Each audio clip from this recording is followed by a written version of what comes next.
All right, I'm seeing the number of individuals joining slowing down. So I think with that, we can get started. Thanks everyone for hanging on for a couple of minutes.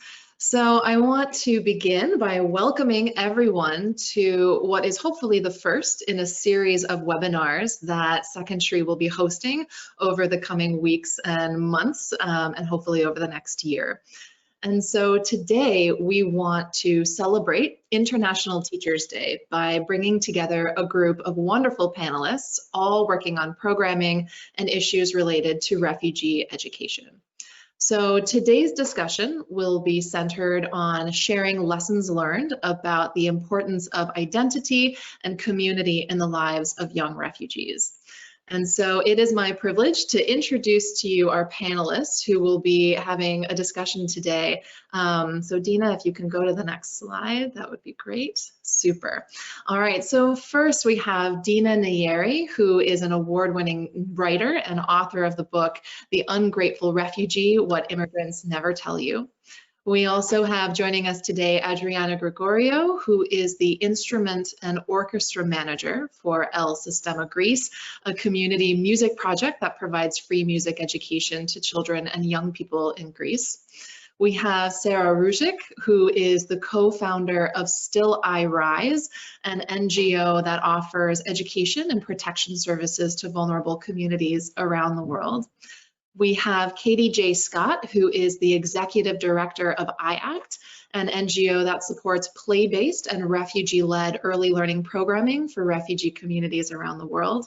And last but not least, we have Holly Dawson, who is the Education Program Manager for Second Tree, which is the organization hosting this webinar and provides language learning, community engagement, and youth activities for refugees in northern Greece. And I myself am Kelsey Dalrymple. I will be moderating and helping to facilitate today's discussion. I am an education and emergencies specialist and also a member of the board of advisors for Second Tree.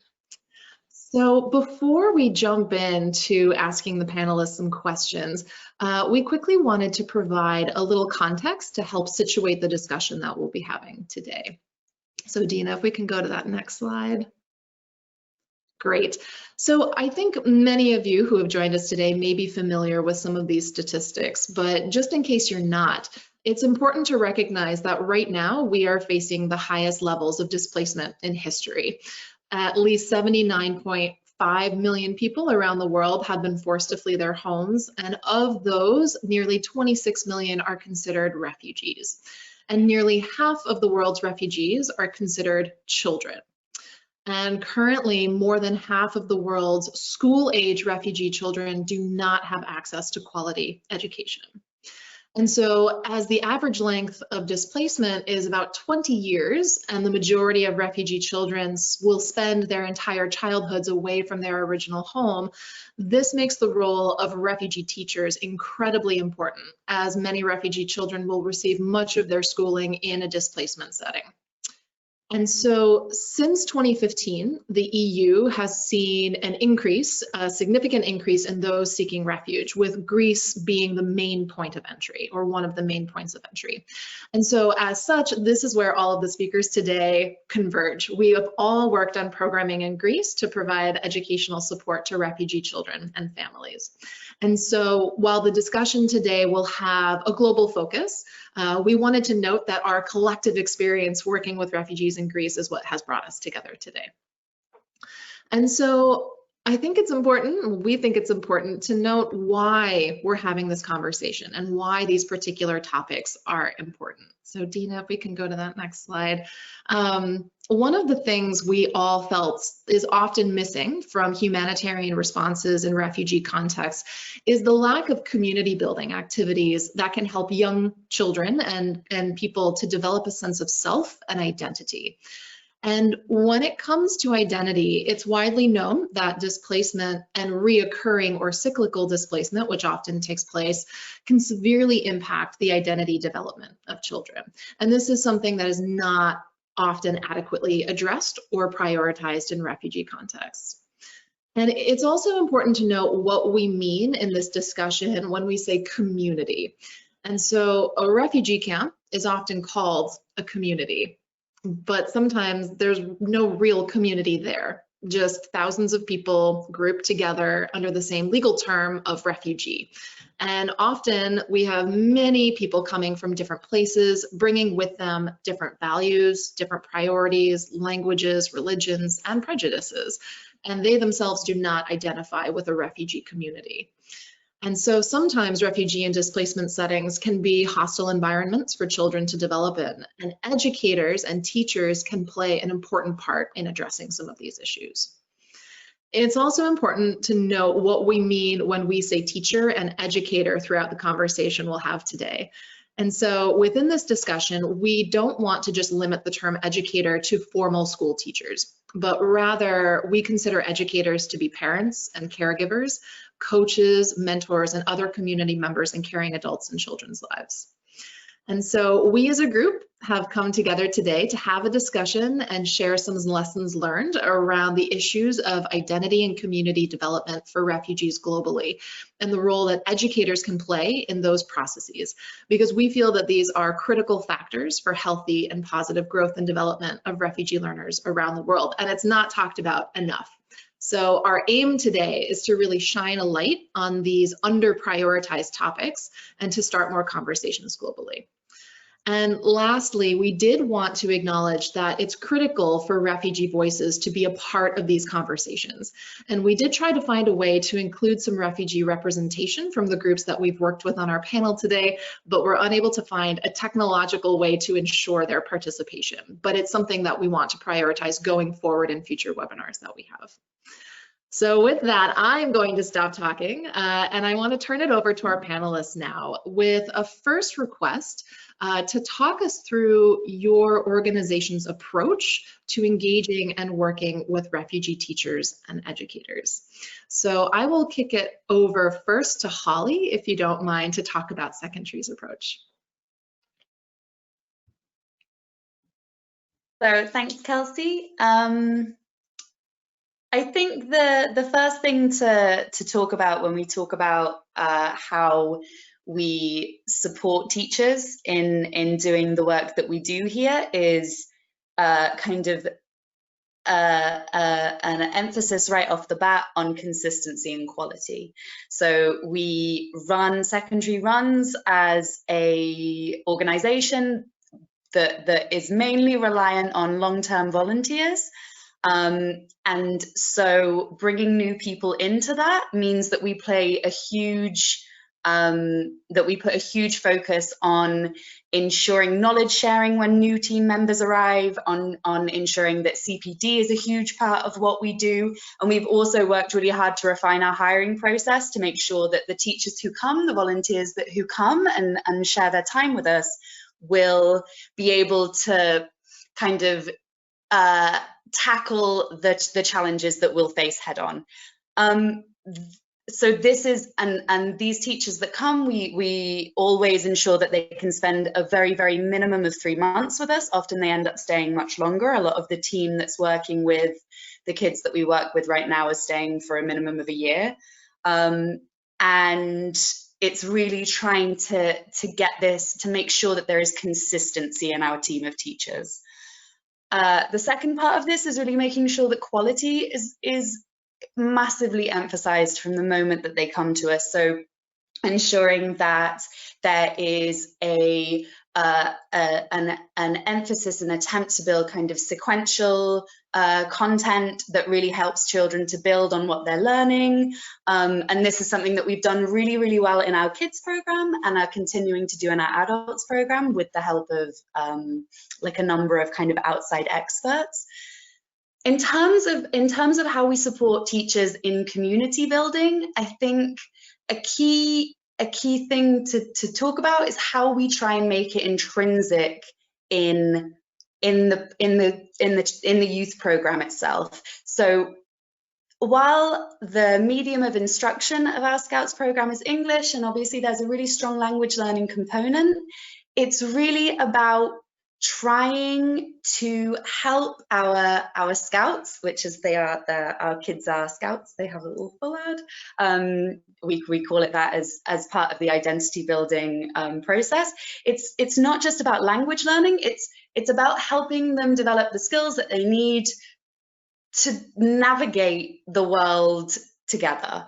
So ensuring that the teachers understand how to create content that helps the children to do that, and giving them the skills to tackle, ensuring that the teachers understand how to broach these really important topics with kids, things like gender equality, things like protecting the environment, things like the importance of helping the people in our communities that need it most. And it's really amazing because to see this process in action, because what you see is when teachers are doing this really successfully is that these ideas kind of percolate outside of the classroom. And when we are, you know, spending time in camp but outside of the teaching time, we really see our kids adopting these values, and that's really a testament to our teachers, and I think indicative of the way that the program runs, that we're able to support that. Another thing that we really try and equip teachers to do in the context that we have here is trying to, like I said at the beginning, knowledge sharing is a huge part of what we do when you work in a volunteer organization, but really just anywhere, is equipping our teachers with the skills that they need to be able to engage with the community outside of the scouts that we work with, so with the parents, with the wider community, to kind of bring them in, to, you know, make sure that if we are teaching about a particular set of values, that is being discussed with parents outside of the classroom. And this, like, helping teachers to know how to do this can take multiple forms, and it can really have a huge impact on making, not just making the kids feel like they are part of a community in the program, but really, like I said, bringing parents into it, making parents feel like they have kind of a buy-in to the whole process, and helping the kids to see that people outside of the classroom really see a value in these things that we spend so much time talking about, in protecting the environment, in you know, gender equality, in the values of teamwork and respect and things like that. Does that, yeah? Super, thank you. I'm conscious not to go over my 5-minute limit. It's easily done. Great. I'm gonna pass it over to Katie J now to talk a little bit about Ayax Approach. Good morning. Well, good morning for me, everybody from the West Coast in the United States. Good evening. Thank you guys so much for hosting this, Holly and Kelsey and Second Tree. So iACT facilitates refugee-led programs. And so in the context of this webinar, our Little Ripples Early Childhood Education Program and also our Refugees United Soccer Academy are sort of the key programs I'll talk about. In terms of building community and identity, what's central to iACT's approach to humanitarian action is the refugee-led component. So iACT doesn't leave foreign staff members like myself on the ground in refugee camps. We go in and we provide a training and a framework of a program that the community has already identified as a need for them. And then we, through the process of the teacher training or the coaches training, we complete the program so that it's culturally adapted to the community who is taking it up and taking it upon themselves to bring it to the kids in their camp. So specifically in Greece, our Little Ripples Early Childhood Education Program is in the same place as where Holly is in Second Tree and Yanina, which I always say wrong, so excuse me.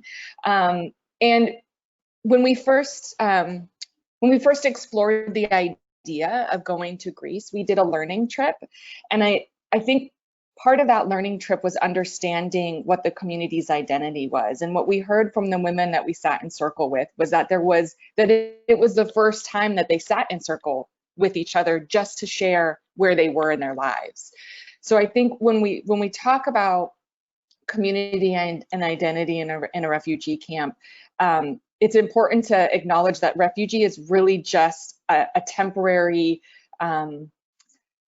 label that is assigned because you've crossed an international border, and it doesn't actually speak to the identity of the person.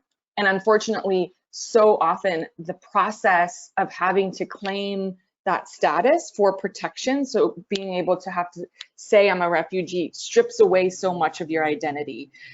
You're given a card, that card is your identity, so you're no longer, I'm no longer Katie J. Scott, I'm no longer American, I'm just the number that's on the refugee card. And when parents experience this, when unaccompanied minors and teenagers experience this, it's really the start of a process that strips away a lot of dignity.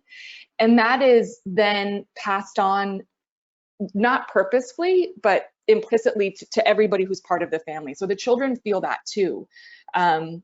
So I think when we're talking about how can we sort of bring community together in refugee camp settings or in refugee settings, we really just can speak to seeing them as people and seeing their identity. So when we do our trainings around early childhood education and around our soccer academy, so much of the training process is sitting in circle and seeing the community as themselves and having an opportunity for them to share with each other. We've really found that through the years in our different programs in the different countries that we run, so much of the training sessions are the teachers getting to know each other and sharing, like Holly said, their own knowledge sharing. When you're in a setting that doesn't see you as an individual, that doesn't see your identity and your humanity, it's easy to replicate that.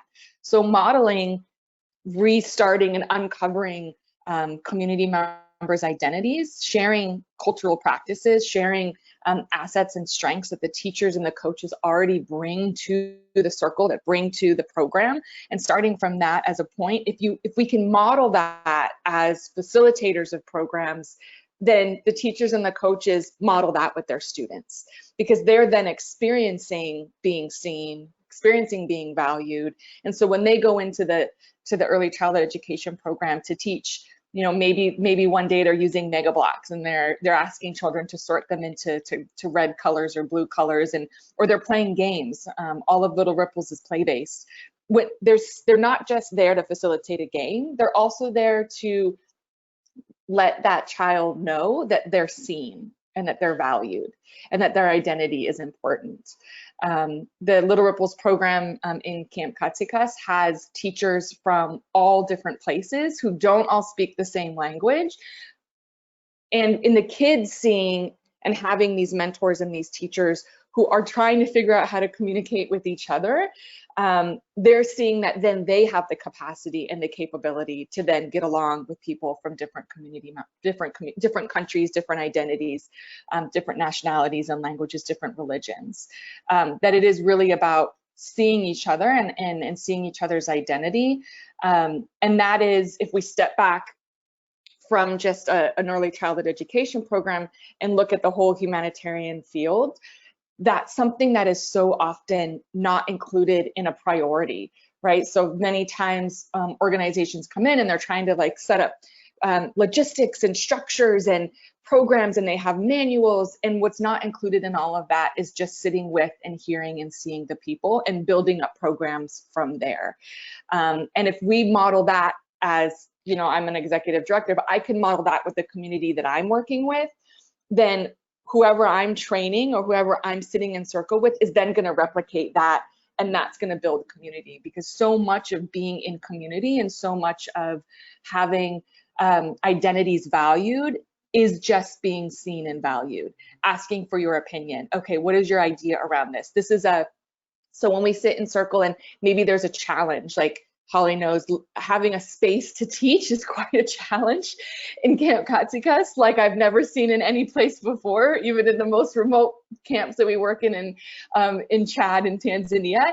and sitting in circle and saying, okay, what are our ideas? What ideas do you, and being able to voice your opinion about an idea, and that may not be the final location or the final idea that the group decides to act upon or decides to try first, but the participation is a value in and of itself, because then you're seen as a person and as somebody who has value to the community.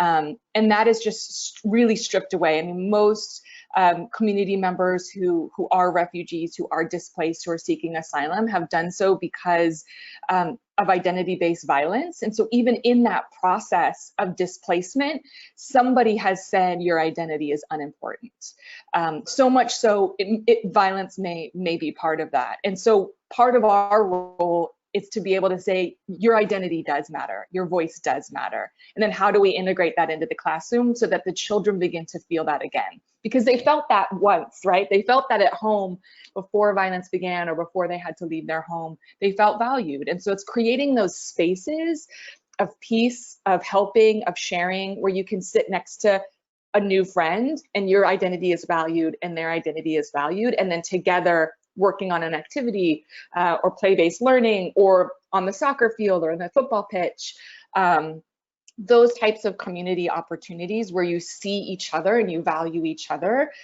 really returns dignity that is sometimes stripped away in displacement.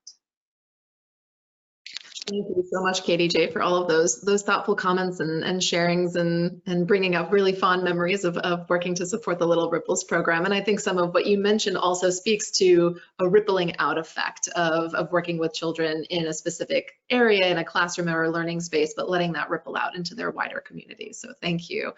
I'm going to pass it over now to Adriana, if you can talk a little bit about El Sistema's approach of engaging refugee teachers. Hello from me. Thank you, Kelsey. As I don't really know if people know what El Sistema is all about, and because our program is quite different than the other ones that are represented here, I just wanted to say just a couple of things about El Sistema and how it started. So then maybe the involvement and engagement of the teachers will be clearer. So in Greece, it started out in 2016. The idea came from Ernest Bernard. He was volunteering in Moria, and because his background is all in touring big orchestras and choirs, he thought that what he could do is offer free music to children. We work with full-time staff, not full-time staff, but we work with teachers that work and live permanently in Greece. We don't work with volunteers at all. So this was a very conscious decision of El Sistema, so that we could provide a certain stability to our students. As you very well know, a lot of organizations work with short-term volunteers, which is quite unsettling for children that already have a lot of changes in their lives within the refugee camps. We provide these teachers with a lot of training because El Sistema, based on the El Sistema methodology of Venezuela, provides group lessons. This is very different to the training that most music teachers have received in like Western classical music training. We offer classes in orchestral musical instruments and choir. What is very, very important to us is that we are able to give instruments for free to our children. This is one of the basic lessons that we try to teach them, which is the lesson of responsibility. Also, working with children in groups is very different to what is usually done in music. So a lot of other values are passed on through. They, for example, have to learn how to work in a team, how to respect each other, how to be patient, because some things can be learned at the same time by all of the students. Other things have to be worked on individually, so every student has to wait for their turn to be corrected as how to the correct way of holding the bow, for example. We try to support our teachers as much as possible. So we have monthly meetings with them. We have a pedagogical counselor that also has a background in psychology. And so I am the instrument teachers manager, so I hope I'm representing my teachers as best as possible. I had some input from them because I didn't want to speak for them without having their input. And their belief is that it's the support that manages to give them the strength to work in these conditions and to give their full support to teach to their students.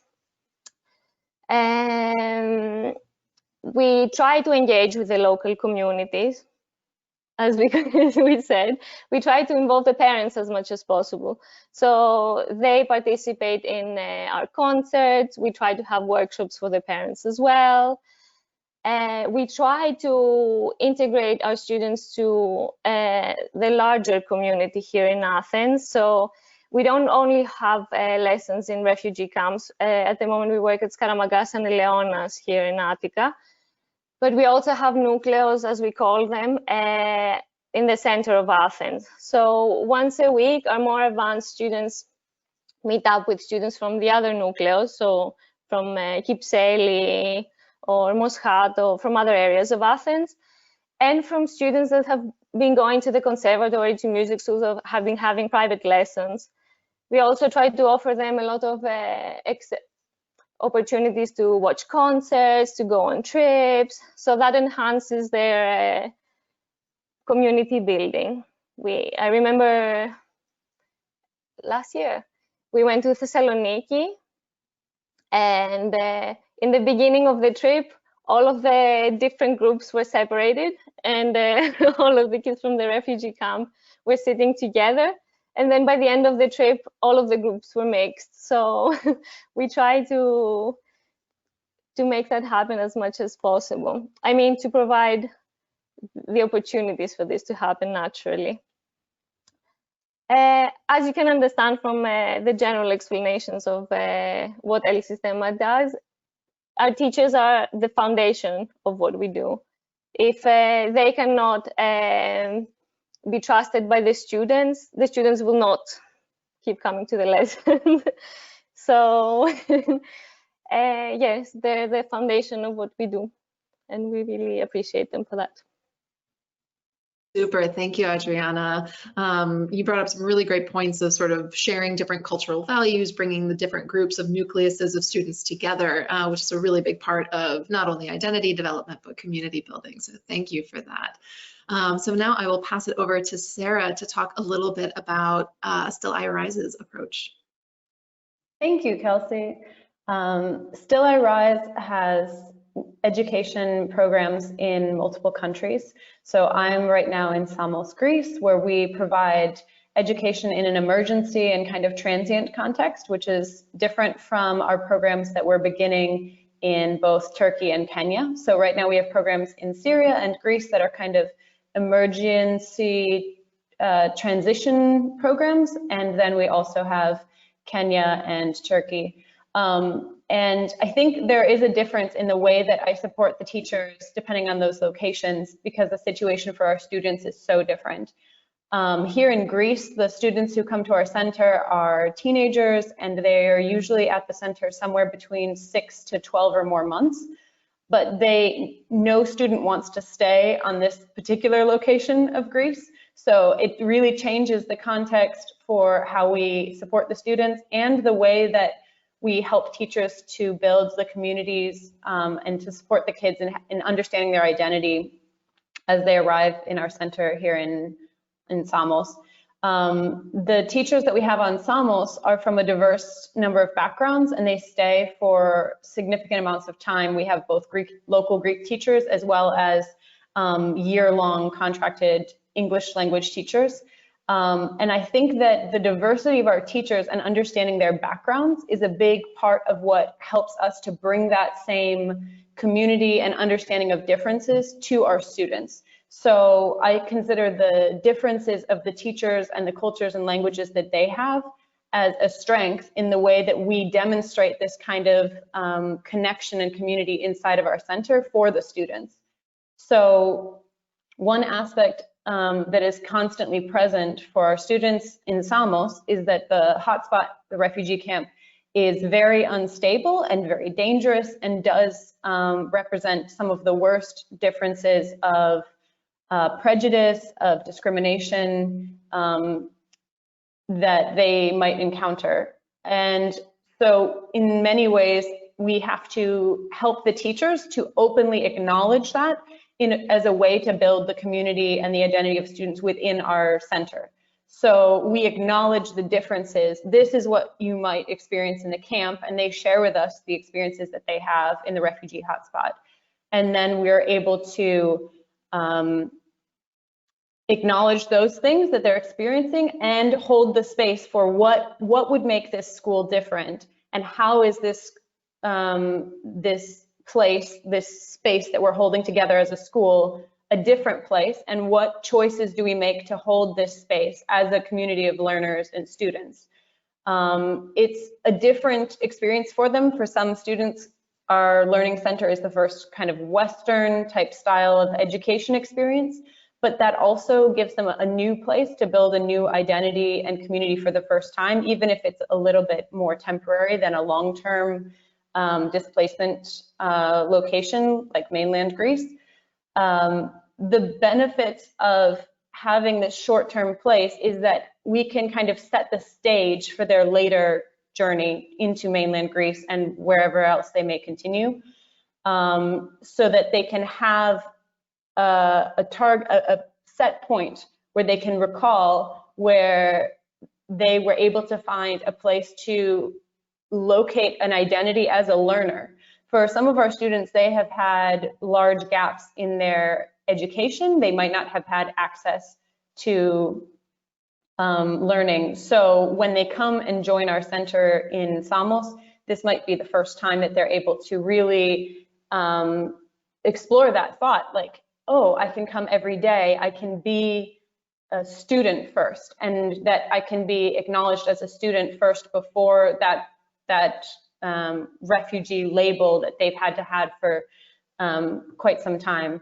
So helping the teachers to understand the ways that they can bring their complex backgrounds into their teaching, and then using that and showing the students what it looks like to have people from multiple different backgrounds and languages understanding each other and building a community actively through their choices every day is a big way that we're able to help the students to recognize how like we can hold this space for them. We also have, I mean, those longer term locations in Kenya and Turkey. And in those situations, the teachers are locals. They're people who are based in that exact location. And it's more about supporting them to bring their education and the training that we give to them to play and to reflect on how their own experience kind of informs their teaching practice. Many of those teachers have the lived experience that their students have, and that's a huge benefit.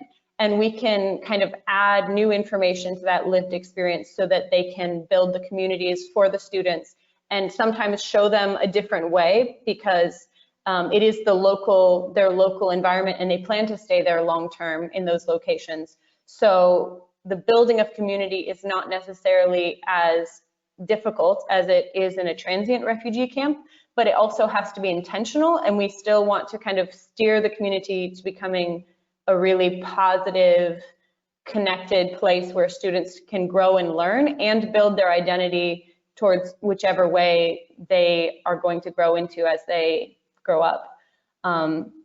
It's so different in a transient context of Samos, because for some students, they almost haven't had the chance to feel safe to reflect on who they are and who they're becoming and what they've experienced until they're able to come into our center and stay long enough to feel more comfortable. What's a little bit difficult is in the process of finally calming and feeling more comfortable and safe and with other people you trust and teachers you trust, sometimes it's the first time they're processing through the difficult experiences that they've had. For this reason, we work really hard at our centers to help the teachers to understand a trauma-informed way of teaching and working with students, and holding spaces for them as they work through some of these things that are really difficult from their background, that they haven't had a chance to think about until they have a safe space where they're supported and listened to, and where they can share that with their peers who've also experienced similar things. So that kind of explains a little bit more about how we work with our educators in the different locations.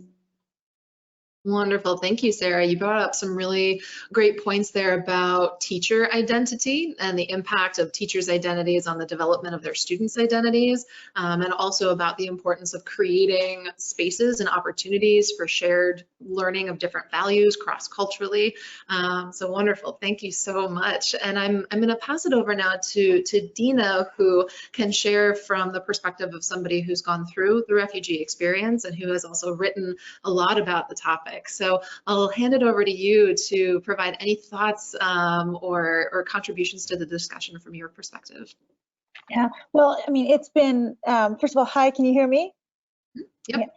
Yeah. It's been such a pleasure to listen to all of this. I mean, to listen to you ladies talk about these organizations and all the things that you're doing to help. I mean, my perspective, I don't, I'm not involved in an organization specifically, but I was a refugee when I was a child, and I lived in refugee camps between the ages of 8 and 10. And, you know, this was a long time ago, but visiting refugee camps again as an adult, just, you know, as I was, you know, writing about them, you know, kind of helped me see all that has, you know, always been a problem about this time of waiting. And you guys have just addressed one thing after another in such a heartening way. It makes me so hopeful for the future. One of the things that we experienced when I was a kid, my little brother and I were in refugee camps, was that there was this kind of enduring feeling that for this moment in time, you are not part of the world anymore. You know, we were Iranians, we were a part of Iran, and a community and a village and a school and respected parents and all of that. And then suddenly, for however long it takes for some country to take us, we didn't have anything to do, anything to contribute, anything even to take in, because there were no schools, you know, and there was no education offered, and all we could do was wait. And this did, you know, lead to this erosion of identity. Of who are we? Are we just refugees now? Who are we going to be in this new space, you know, this new place that, you know, wherever we end up going? But it was just mostly this like pause button. You know, it was just like, okay, you're not part of this world. And what I love hearing from you guys, you know, just in terms of like cultural education and just continuing in the regular grades that you're supposed to be in, and things even like music education, is that it just reinforces this notion that you are, you know, you still owe things to the larger global community, and the global community still sees you and still wants to give things to you and to prepare you for a completely different future. When I talk to Farsi-speaking refugees, when I visited Katsakas, I visited a couple of times, and each time I would go knocking on the doors of the Farsi speakers, people from Iran and Afghanistan, since I can speak that language. And I would sit with them for a lot of hours talking, and they would just worry constantly about what is happening to their children, you know, because they would say, well, you know, my kid was a top student, my kid was curious, my kid was sporty, my kid, you know, they wanted to show things like, oh, well, here, look, watch my kid do gymnastics. I mean, these were these really incredibly harrowing moments where they wanted to show all the things that their children were involved in.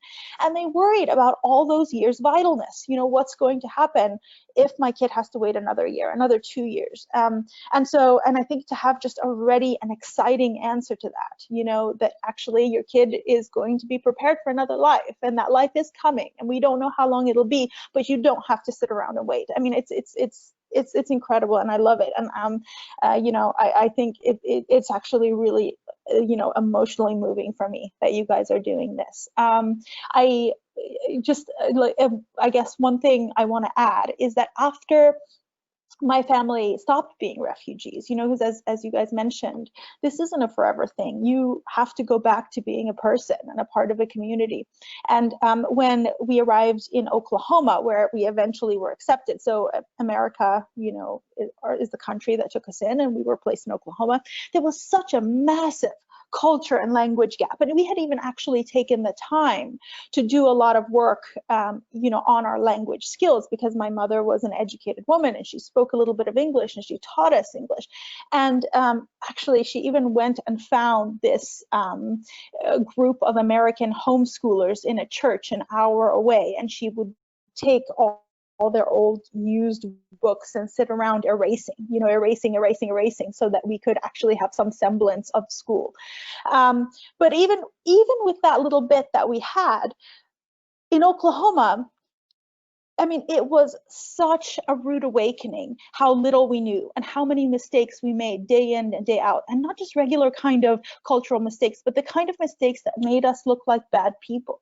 I mean, having grown up in Iran, for example, I grew up in a homophobic society. You know, I had no idea what to say when encountered with, you know, things like, you know, people who are gay, people who are from other races, all of that stuff. I was completely blind to, you know, a Western world with Western values. And that came quickly, but it would have been nice for it to come during the waiting time so that I wouldn't have such a struggle when I arrived in America, you know, seeming like an okay person to get to know, you know, to my American peers. So I think that's another thing. I love this notion that beyond just language, you know, you're teaching them about things like social responsibility, about, you know, gender parity, about all of these things that actually aren't taught in the communities where they come from. And, you know, as much as it's so important to preserve those cultures, there's a lot of things that are, you know, kind of fall short, especially in war-torn countries, in countries with like misogynistic leadership and all of that stuff. So, so for me, I guess my take on all of this is like that this is phenomenal and absolutely necessary. And I hope that it's something that's expanded to the other 50%, because Kelsey, as you were saying, this is only half the children that get any kind of you know, help and education during the waiting time. Exactly. Thank you so much, Dina, for that really valuable perspective and the sharing of your personal experiences going through this.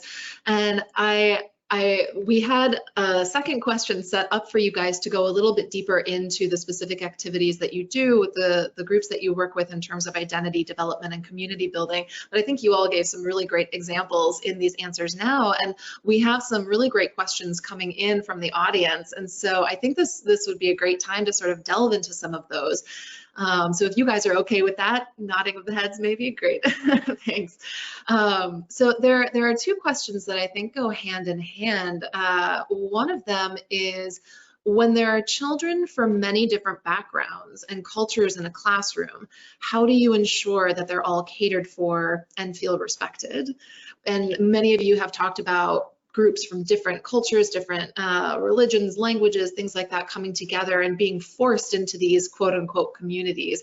And so when you have learners from all different backgrounds, cultures, and things like that, how do you make sure that they're feeling respected, that they're not feeling isolated or discriminated against? And how do you work with teachers and educators to create that type of atmosphere? So that's one. And then a follow-up to that is, how do you tackle issues of conflict in community building activities? So this might be within a learning space, directly working with teachers and educators, or it could be in the larger community. So I'm not going to pick on anyone specifically. I'll let you guys sort of sit on those for a few seconds, and anybody who wants to chime in, go ahead. And thank you to the audience for such great questions. I can take on the question, Kelsey, of how you can work on making sure that a classroom is a really inclusive place, and that no one, you know, group is diminished or left out in any way. Something that we try to do, that we do here, and I mentioned it in my first answer, is we work really hard to build an identity that is unique. So and that is really identifiable and strong. So the kids in the camp, even the kids that aren't involved in our program, they know what the Scouts are. and they know what it means to be a Scout. And obviously there's kind of like the visual identification of the fact that they wear the foulard, and the fact that they, that they come to do the activities on such a routine basis, that those 3 days a week. But it's also really visible in how they, in how they kind of, the behaviors and the ways of engaging with learning that we advocate for. So in the classroom, the focus is really about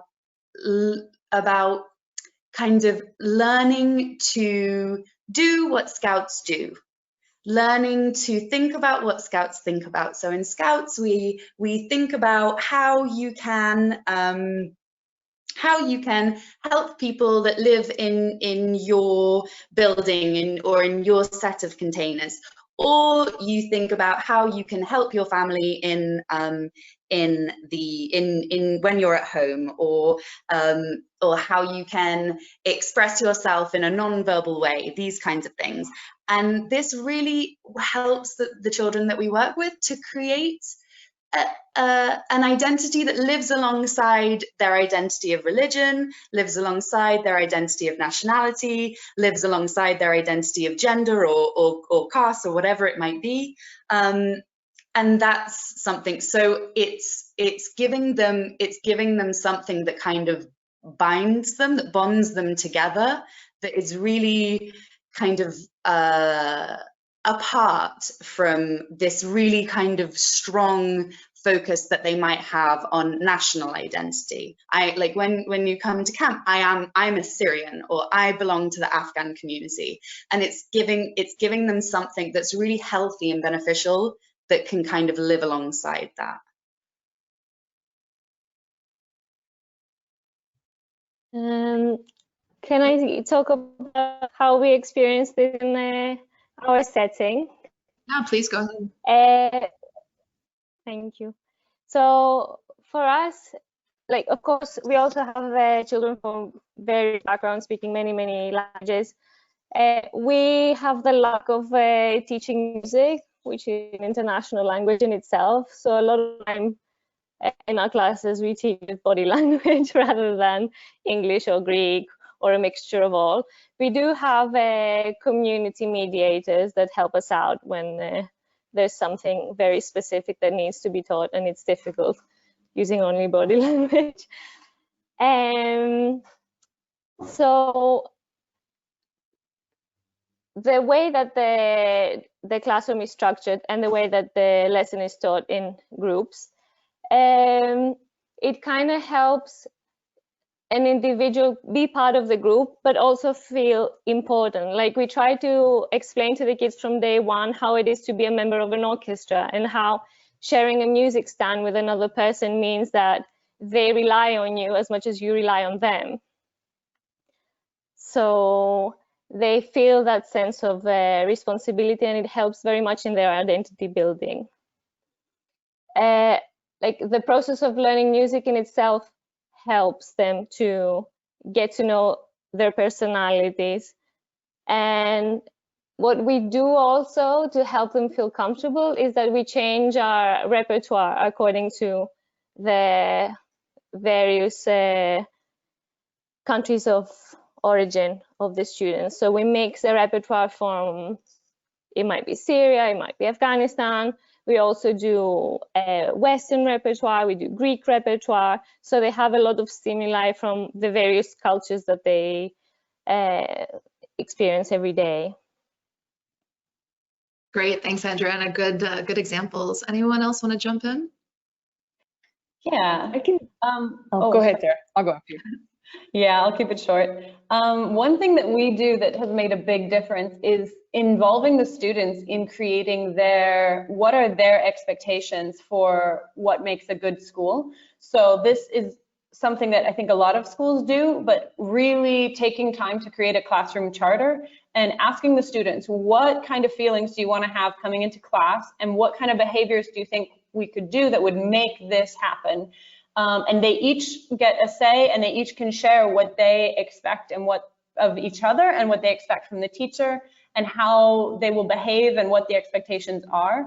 So it becomes a shared living document that the teacher does make sure incorporates the class rules and our center rules, but sometimes they will go even further than what we would necessarily expect. They will ask each other to show respect in different ways. Some students always want to stand up to greet the teacher because that's a cultural background that they have, and the teacher will then kind of facilitate the discussion when they're creating the charter of, okay, who else thinks that we should stand up to greet the teacher as we start the day? And it becomes a shared community where their choices of what should be on the charter, which they all then sign, is discussed in multiple languages, sometimes kind of loudly, but it becomes such a clear discussion that then they have a lot of ownership over what they want out of the class. And then they also, when the teacher reinforces these kind of equal following of the class rules, they can see their name is right up there, that they were a part of making these kinds of expectations for behavior and treating each other with kindness and respect right there on their classroom wall. And that has made a huge difference because it's a shared reference point that involved every single student in the making. Great example. Thanks, Sarah. Go for it, Katie J. Sorry. I think really similar to what Sarah's speaking to is just the intentionality of an experiential learning process. So, you know, our teacher trainings, our programs, we consider them more like frameworks than they are like a dogma approach to either early learning or a soccer program. But part of the teacher training is modeling and mirroring that intention, modeling and mirroring the opportunity for reflection. When conflict arises, modeling a restorative process so that they are, you know, we are providing concrete information and then they're getting an opportunity to just experience it because our facilitators are modeling it, and they're getting opportunities for hands-on learning when conflict arises, small group discussion, what does that look like, what has worked in the past, what has not. But I think more than sort of providing information and then having small group breakouts for people to dissect that and have conversation about it, it really is that experiential learning process. So like a really concrete example of that was when we were doing our second training earlier this year in January, which seems so far away. There was, you could feel some tension. The tension was palpable in this small dome yurt style training center that we were in, and we were all facing each other, but you could tell that there had been some challenges between the teachers.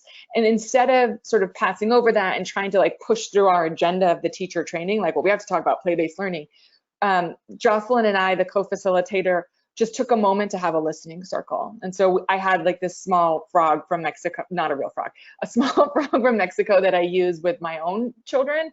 And we just sat, and it was, what is coming up for you right now?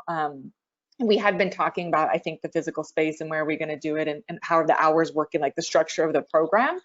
And so people had the opportunity to just share what was coming up from them, where their feelings were, not necessarily what ideas, but where the emotion met what was happening in the structure of the program. It ended up being like right before lunch. So then there was sort of this naturally built-in moment to step back and like just reflect. And when you do listening circles, there's no interruption, there's no talk back. It's just somebody speaking and then passing in this case, the talking frog or the talking stick, and modeling that form of resolution. So then when we came back from lunch, it was like, okay, where are we going to move forward? What kind of commitments? And it was very similar to sort of what Sarah is speaking to, like the classroom charter. So what are the obligations that we can commit to together as teachers? You know, what can I commit to as somebody who's very far away in Los Angeles, but we have access to WhatsApp? What can I help do? Okay, what can Jocelyn do? And having an opportunity for all the teachers to contribute to what type of learning environment as teachers they wanted moving forward. So that whole process is an experiential process where then they've actually experienced how valuable that process is, so that when conflict arises between children, they're able to model that same restorative process, because now they've experienced it and they have the tools. And is it going to be right every time? Of course not. Is it going to be adjusted because the kids are like 4 and not adults? Well, of course. But that's the freedom and the agency that they have, is taking the experience that they've just had in a restorative process and then being able to model that. And so all of our teacher training and our coaches training is based off of this, and really is about being in relationship and being and you know, changing the structure or the training based on the participants who are a part of it, which then models for the teachers to do that with the children. And I think that is just an essential part of being able to not only resolve conflict, because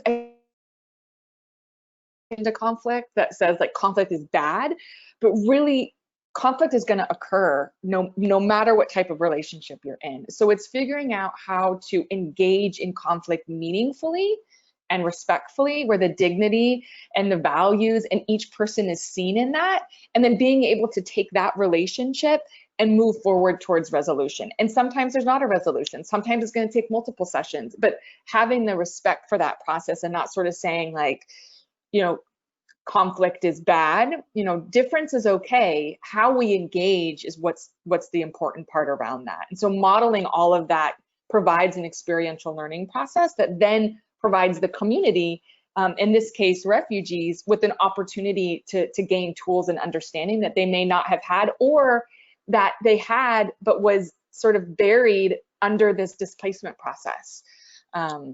So being able for them to have agency and ownership is a really important opportunity to invest in the identity of each person that's part of the program.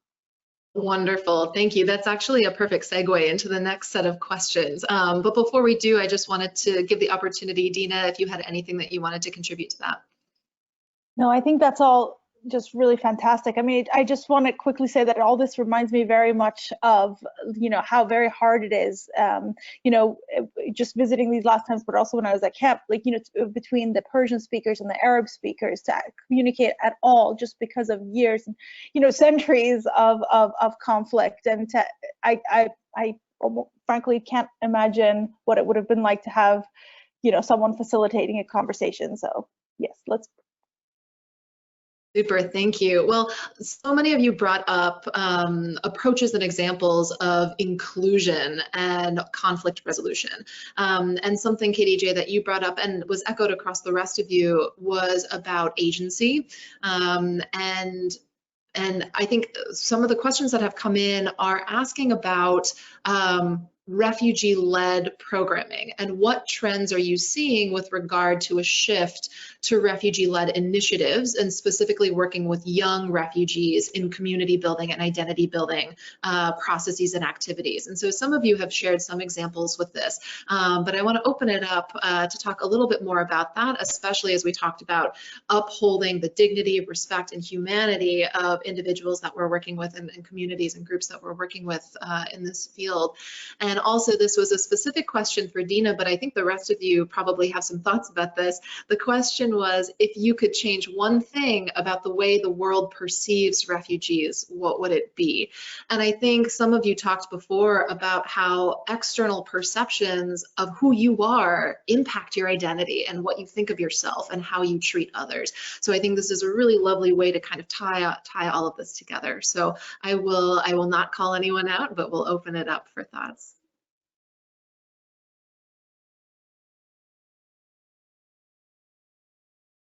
Well, I want to jump in and answer that question first, but mostly because I will have to go in just a few minutes. But I think if I could change the way the world perceives refugees, I would echo some of what was said before about what a temporary and small moment of life this is, and how completely unrelated to the identity we had before.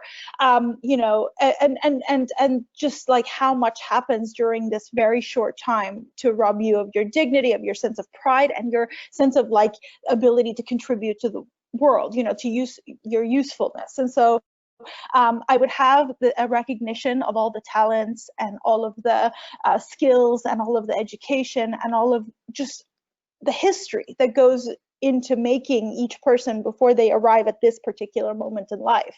So that would be one thing. But another thing I would say is I would also really change the conversation about, you know, refugees and migrants in another way, because I think that a lot of times particular kinds of words and discussions are applied to refugees that shouldn't be. There's, even from people who want to help, you know, there's conversation about how much refugees contribute. So I would remind people that refugees are not people about whom we should have any kind of an economic conversation.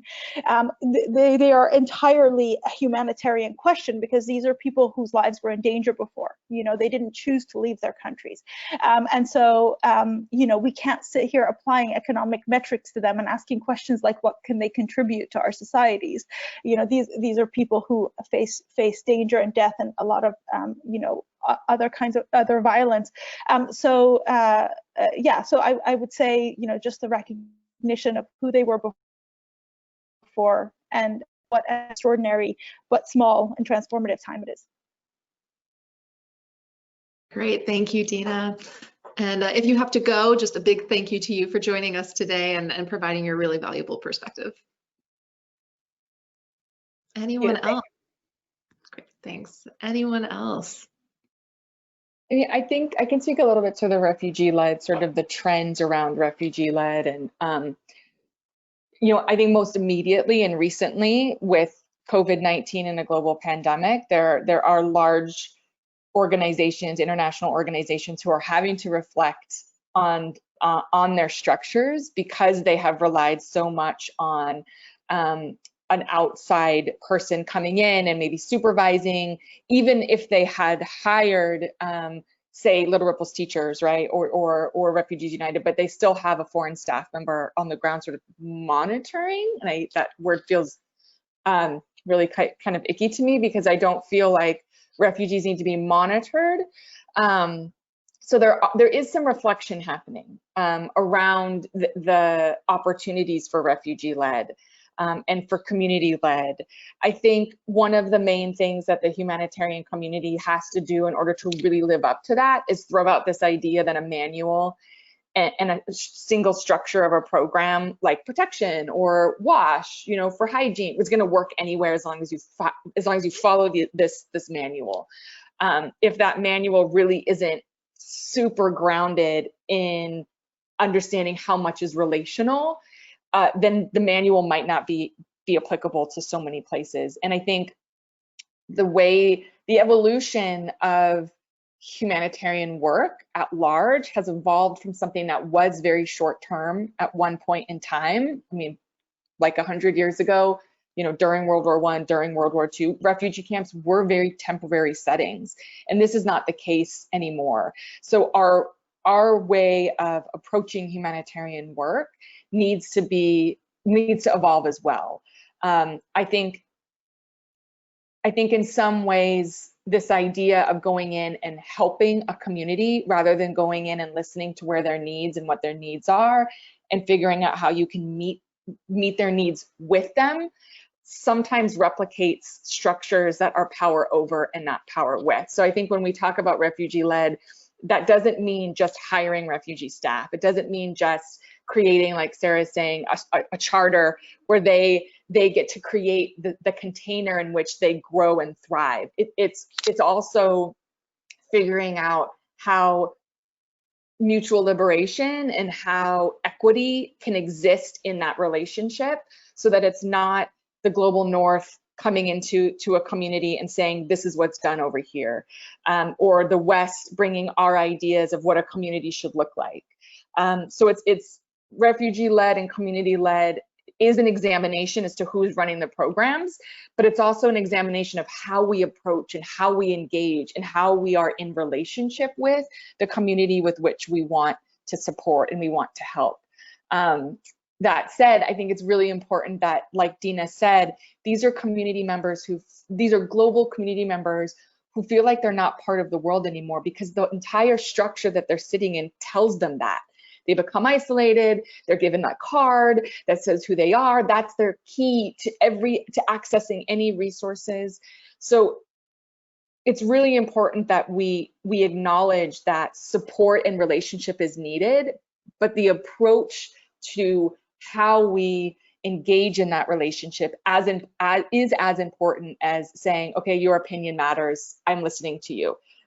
There has to be like another step beyond that that I think is really important. And to that point, I want to read one of our teachers and translators in Greece. Emmanuel sent me something to read. So I just want to read it to you guys. So, dear ladies, I don't know how he knew we were all ladies, but dear ladies, teachers and administrators, I'm happy to see how you are doing, and you're doing your best for billions of children, migrants, and refugees around the world. Teachers can support their students in building community and identity, first of all, by the way they are looking at these students. Do they look at them like they are people or something else? Secondly, by how the teacher teaches them, because as refugees, students, and someone who has permanent contact with especially children, how do they do this? When you learn by playing and you feel safe and you feel happy, then you will easily understand. Third, teachers must respect themselves, the students, so that they can understand when they speak to them about respect, when they leave, when they engage. In addition, most of the students, particularly children, didn't receive education before school. Their parents are traumatized. So it's only to school that most of them have the opportunity to be educated and engaged. Finally, I would like to congratulate all of you for your hard work that you're doing, and let you know how happy I am to meet and know some of you. Please continue, because we migrants, we refugees, we displaced people need you, and the world needs people like you. So refugee-led doesn't mean abandoning, but it means accompanying them in this time, in this moment that Dina referred to, of feeling as if they're no longer part of the world, providing that opportunity for them to engage and be part of the world. Thank you so much, KDJ, and thank you for sharing Emmanuel's words. He was one of the individuals we wanted to be here with us in real time in person, and unfortunately we weren't able to make it happen. So I'm glad that his voice was able to be heard through you. So thank you. And thank you for all of the other thoughtful comments that you've made on this topic. I want to open it up to any of the other panelists if you have thoughts on the question around refugee-led programming and what is something you would change about perceptions of refugees around the world. I just wanted to build up on something that KDJ said, because it's very, very important in this very, very strange period we're living through.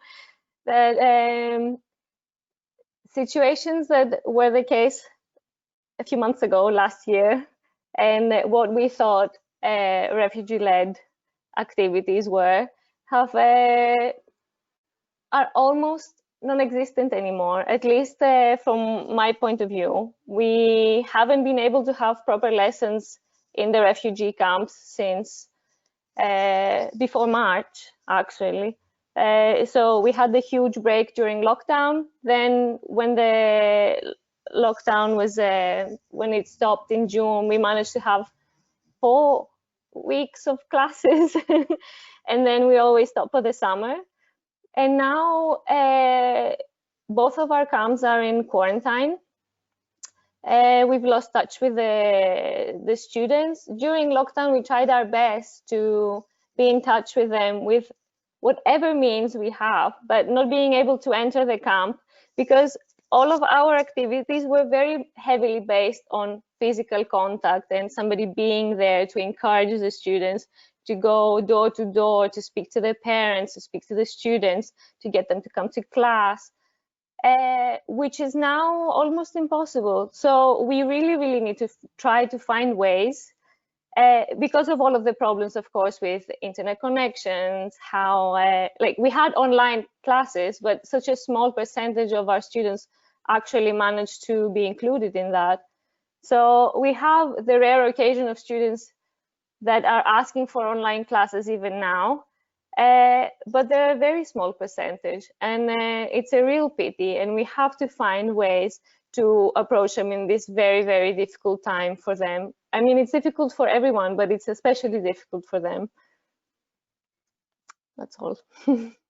Thanks, Adriana, for also reminding us and situating us in this global pandemic where we are right now and how that's impacting our programming. So thank you for that. Holly or Sarah, any thoughts that you want to contribute? In terms of trying to ensure the programs are as informed by the refugees themselves as possible, it's something that we work really, really hard to do, also in terms of conflict resolution, but also in terms of this, is ensuring that there are really strong feedback structures. So making sure that the people, the students that we're teaching, the parents whose children we're working with, that their needs are given, that they are given an opportunity to voice their needs and their desires and what they think is most important as frequently as possible.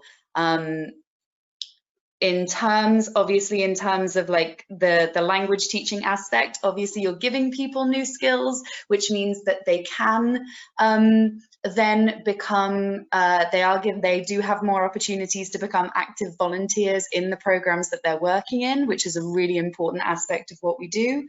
And certainly within the Scouts, we also have a Scout leader program. So the kids who kind of meet the requirements in terms of age and in terms of language ability are able to take on roles of responsibility within the program. Which is a really nice aspect. Yeah, but yeah, just to echo the value and importance of making sure those structures for taking on their thoughts and perspectives are there. Super, thanks, Holly. Sarah, any thoughts? Yeah, I think that in our transient context, it is very, very difficult to have refugees leading instruction. Within our school, we try to have the students leading other students. So peer mentoring when one student is more advanced in the language, and also having class representatives so that they can vote their peers and then represent their peers is one way that we try to involve their voices more in such a transient setting. I think I'm echoing things other people are saying as well. Just, it's so important to acknowledge the complex personhood of refugees as well as every person. I think that this work has helped me personally to recognize so many of the difficulties and the foolish habits of European and Western culture in sometimes focusing on a person's position or their job, and in that way not acknowledging their full personhood. In our work in the locations we have where we have refugee-led initiatives and that our school principal is in the location of Syria and has been displaced as well, I think that we have learned very quickly to be really cognizant and understanding of the full person behind. They're not just a principal, they are also experiencing difficulties, and coming alongside them, it doesn't just involve, are they fulfilling the position of principal of the educational setting in such a place, but much more complex. What is going on in your local context? How is the local family? How are they dealing with COVID nearby, and just the full complexities of being a human in all the strange contexts that we're in now. And I think in a strange way, COVID has made the whole world a little more aware of when people are working from home, that we all have our personal life right up next to the things we're doing for work. It takes a lot more effort. We can't just treat people like working machines. And I think that that's a step in the right direction for every organization that's striving towards having more refugee-led work and having more refugees and people from displaced backgrounds and complex issues in their own lives in whatever manner or challenge that they have, that it's the same kind of thing we should be treating everyone as, and the same values that hopefully we carry to treat every human who's leading an organization as a full person and not just like a job description. Great, thanks, Sarah. So I want to be cognizant of time. We've got about sort of 10, 15 minutes left, and there were quite a few great questions that came in from the audience related to specific curricula that your organizations are using, specific approaches within the classroom of dealing with trauma, and then also questions about teacher qualifications and the trends around working directly with or employing or compensating and training and capacity building for refugee teachers versus employing or engaging teachers outside of the refugee camp or displacement context. So whether that be host community teachers or volunteer teachers from other countries or locations. So I want to acknowledge that those questions came through, and at the end of the webinar today, we will be putting up all of the contact information for the individual panelists. So those of you who didn't get those questions answered can feel free to reach out directly to the panelists to get more information in the areas that you're interested in. But with the time that we have left, I want to just sort of open it up to the panelists for any last thoughts, key messages, key takeaways that you want the audience to leave with, or any calls to actions, recommendations for working in this area. And if you can't think of anything on your feet, a great question that came in was, what was your most inspiring community building moment? So I will not pick on anybody again. I'll let you answer at will here.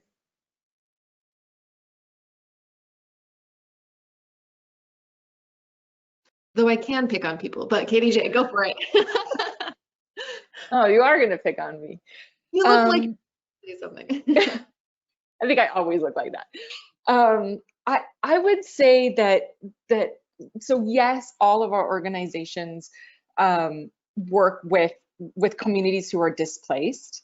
This is the moment that they are experiencing in their lives. But as Sarah said, and I think Dina pointed to it as well, is our work with this community is really the approach that all of us should have in life, which is seeing the full personhood, as Sarah said it, accompanying someone in this moment in their life so that they feel part of the world, part of the community.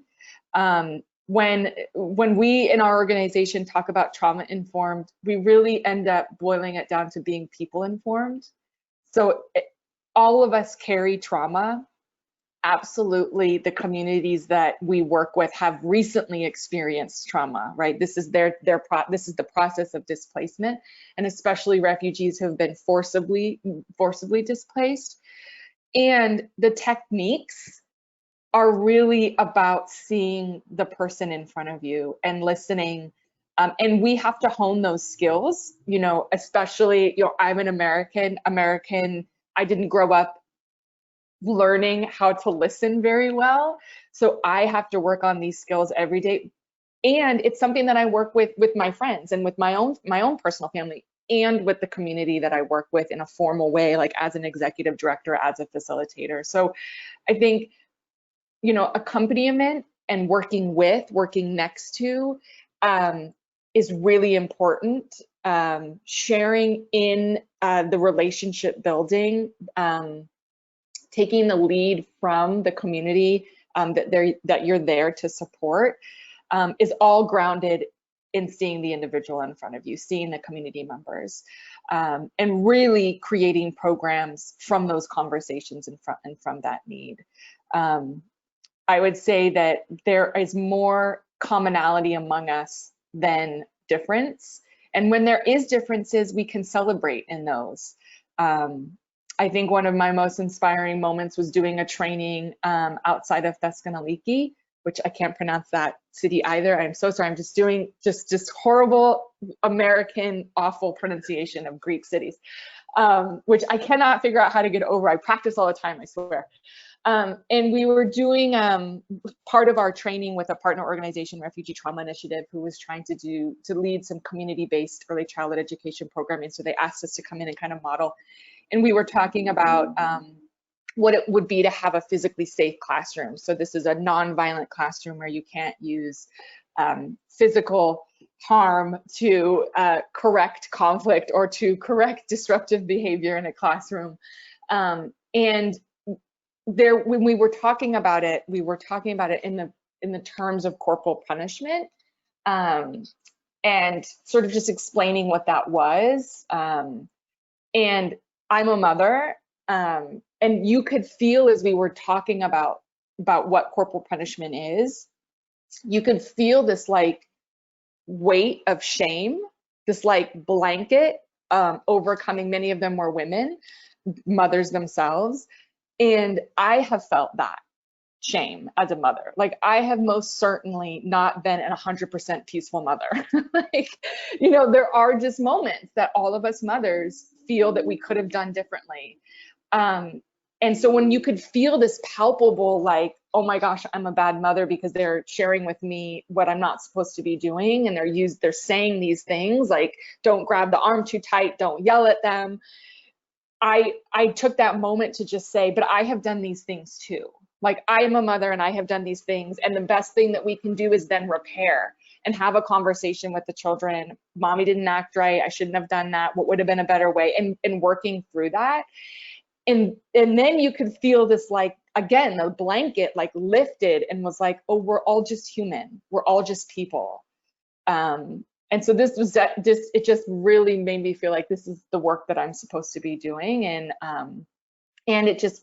I was just the same as the community members I was working with. I was just in the facilitator's role at that moment, and it just really brought together the commonality of especially parenting for me, but in the sense that the community that I'm working with is just me.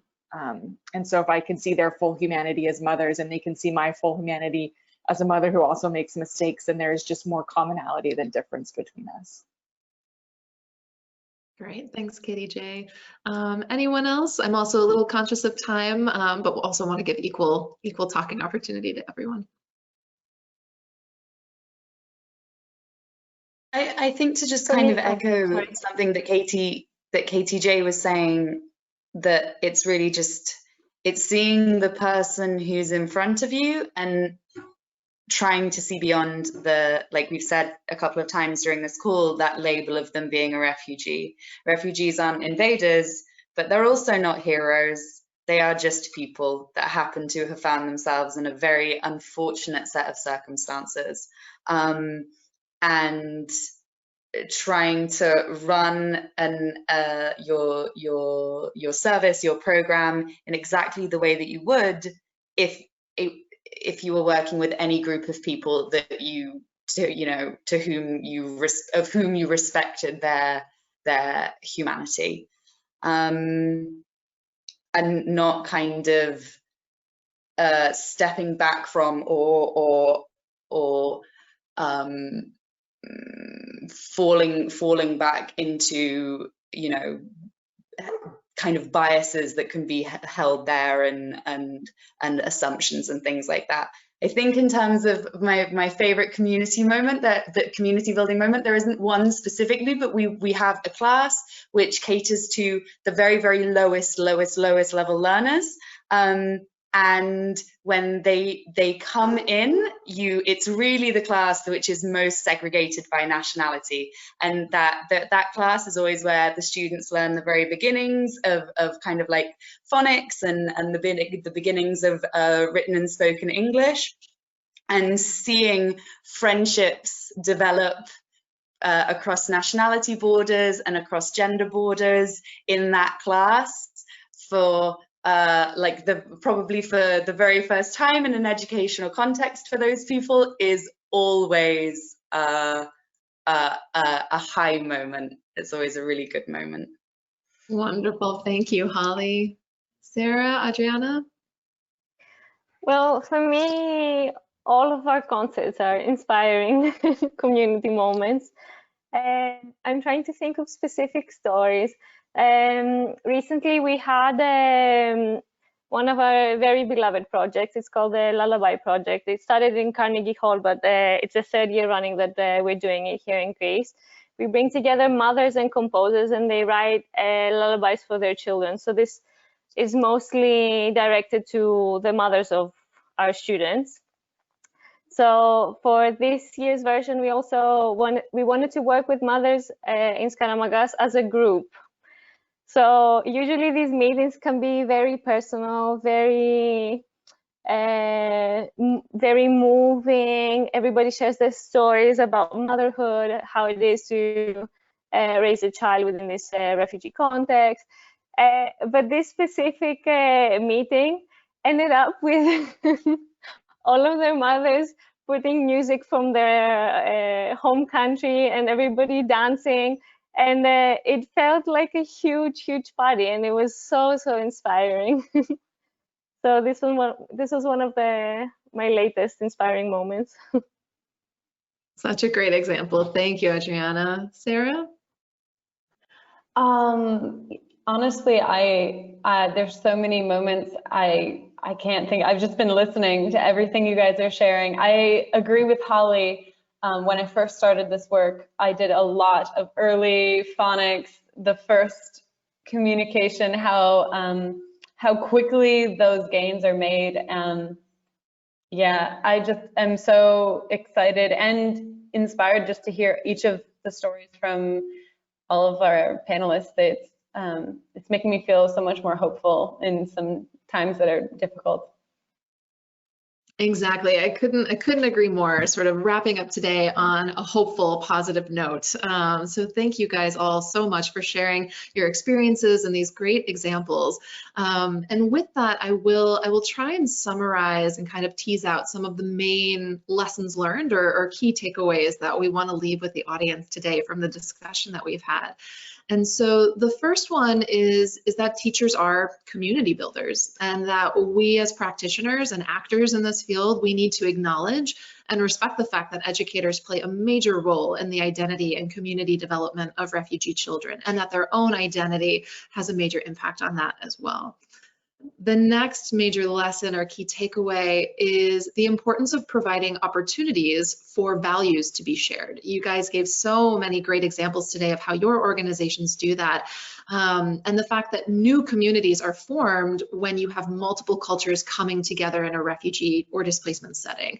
And so this is really an opportunity for learning and sharing new and different values, which can, again, impact our community and our identity development. The third major theme and lesson is that community and identity development are crucial parts of education. And that this is really an urge for other actors working in this space to make sure that they're not just prioritizing academic learning, but they really need to look at the broader needs of children and identify ways to support their holistic identity, including their sense of self and development. And the last one that has echoed across all of the things that you've brought up today is recognizing the humanity and upholding the dignity of those that you work with in these settings. Refugees are not statistics. They are not representative of an entire group. They are not simply a beneficiary of a service. They are individual people with rights that must be upheld. And in order to adhere to the top priority in humanitarian response, which is do no harm, this is really the first step. This is where we start.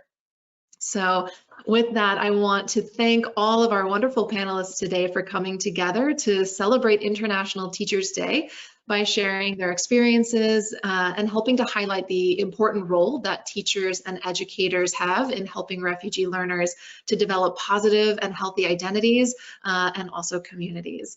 And I want to thank those of you in the audience for joining us today and asking some really wonderful questions. As I mentioned before, you can see on the slide here that if you want to get in touch with any of the speakers today, you can use the contact information that's provided there for you.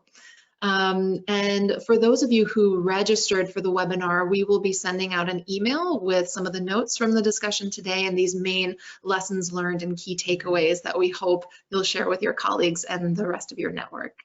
So with that, we hope you'll join us again on December 20th for a webinar that will celebrate and mark International Human Rights Day with another important discussion related to refugee education. So again, a big thanks to our panelists, to our audience, to Second Tree for organizing this, and we hope you enjoyed the discussion today. I know I did, and good luck with the rest of your work this week, and everyone stay well.